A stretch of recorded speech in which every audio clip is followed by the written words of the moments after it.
any number that comes in above the previous print, so anything above 146,000 you would expect to see the US dollar strengthen off the back of that. And then the opposite, if we see a weaker number, is there going to be volatility in US dollar following this print? Potentially, but not to the same extent when we start looking at non-farm payroll. This is a smaller element. It can sometimes give you an indication as to what may potentially come out of non-farm payroll. That's what you might read or see or hear, but generally speaking, I wouldn't use that as a guideline. If we saw 300,000 jobs added in the private sector, are we then likely to see 400,000 jobs being added in your non-farm payrolls report? Probably not. It's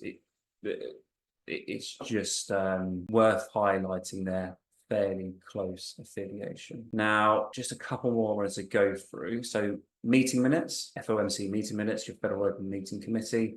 This is always done 2-3 weeks after the statement has been released. So last month's meeting minutes, this was all around pausing interest rates if inflation was still an issue. And even going into the end of last year, the US dollar, we've seen bullish price action.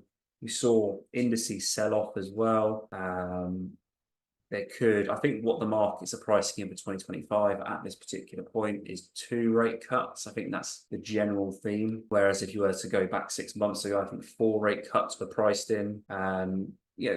So not as aggressive on rate cuts going into 2025, showing, I think there's talk that there potentially could be rate hikes, but again, we have to wait on the other data sets to come through. We have to wait on what our latest inflation reports tell us, what non-farm payroll tells us, and then react from that. But yeah, the meeting minutes all around pausing rates.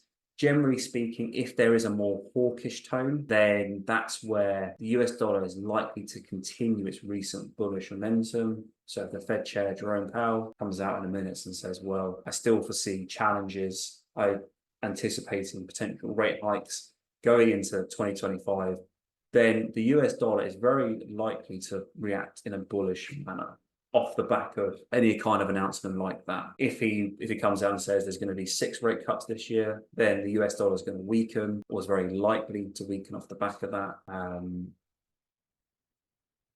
But yeah, meeting minutes, you don't tend to see too much volatility following the release. The meeting minutes are generally priced in at that point anyway. So I wouldn't expect to see too much volatility